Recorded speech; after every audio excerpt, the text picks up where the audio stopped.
একটা হাদিস এসেছে যে ইনশাআল্লাহ যখন কেউ বলে কোনো কাজ করার আগে তার ওই কাজটা সুসম্পন্ন করার দায়িত্ব আল্লাহ পাক নিজে নিয়ে নেন। একটা হাদিস শোনাই, সুলাইমান আলাইহিস সালাম তার 100 জন স্ত্রী ছিল। কতজন? এখন পশ্চিমারা আমাদেরকে শেখায় যে বহু বিবাহ ভালো না, ইসলামে 4টা বিয়ের কথা বলা আছে, ইসলাম কত অমানবিক ধর্ম, এগুলো শেখায় না? শেখায়। সুলাইমান আলাইহিস সালাম কাদের নবী? বনু ইসরাইলের নবী, যিনি এই জেরুজালেম থেকে সারা বিশ্ব শাসন করেছিলেন। তার পিতা দাউদ আলাইহিস সালামও সারা বিশ্ব শাসন করেছেন এই জেরুজালেম থেকেই। পরবর্তীতে তিনি দাউদের পুত্র সুলাইমান আলাইহিস সালাম, তিনি আরো বেশি ক্ষমতা নিয়ে বিশ্ব শাসন করেছেন। জিনরাও তার অনুগত ছিল।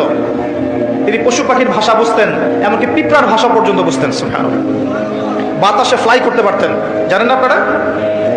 সুলাইমান আলাইহিস সালামের 100 জন স্ত্রী, তিনি বলছেন আজকে আমি আমার সব স্ত্রীর কাছে যাব এবং প্রত্যেকের গর্ভ থেকে একটা করে সন্তান আসবে এবং এই সন্তানটা আল্লাহর পথের মুজাহিদ হবে।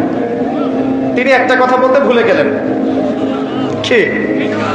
নবী সাল্লাল্লাহু আলাইহি ওয়াসাল্লাম বলছেন যে কোন স্ত্রী সন্তান জন্ম দেয়নি, একজন স্ত্রীর গর্ভে একটা সন্তান এসেছিল, সেটা আপনার প্রিম্যাচিউর, যেটাকে আমরা বলি প্রিম্যাচিউর বেবি, মানে হ্যাঁ বিকলাঙ্গ না শব্দটা, আসলে মানে ম্যাচিউর না, আমাদের মতো সুস্থ না, সুস্থ সবল না, এবং সেও পরবর্তীতে বাঁচেনি আর কি। তো নবী সাল্লাল্লাহু আলাইহি ওয়াসাল্লাম বলছেন ওই দিন যদি সুলাইমান আলাইহিস সালাম ইনশাআল্লাহ বলতেন তাহলে তার কথাই সত্য হতো। ইনশাআল্লাহ ক্ষমতা বুঝতে পারছেন?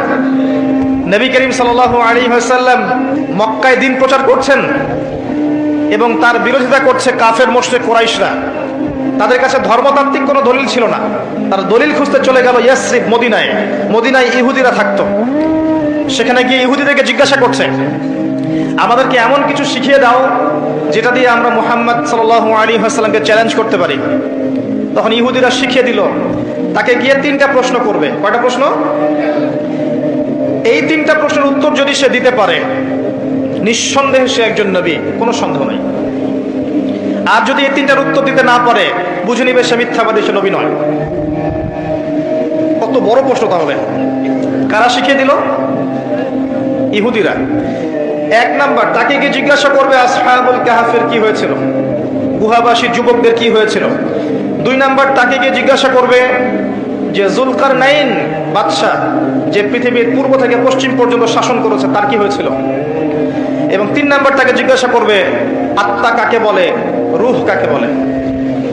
যদি উত্তর দিতে পারে সে নিঃসন্দেহে নবী, যদি না পারে বুঝে নিবে সে নবী নয়। তারা চলে আসলো। নবী সাল্লাল্লাহু আলাইহি ওয়াসাল্লাম কাবা ঘরের সামনে ছিলেন।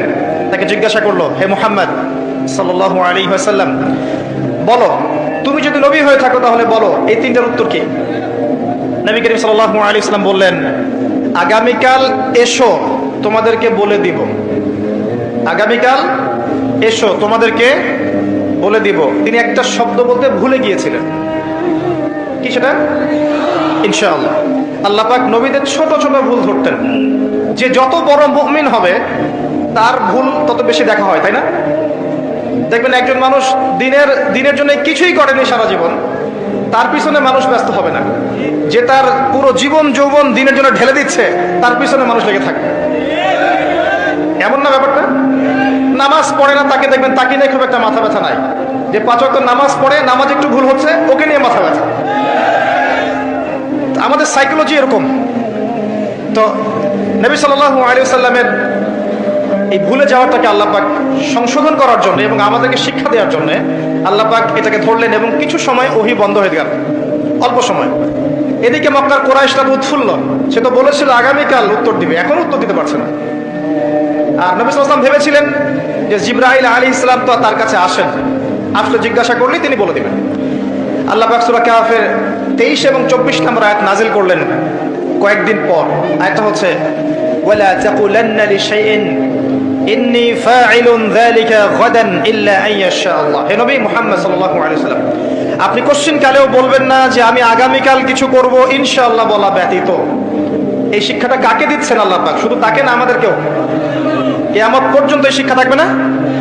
থাকবে।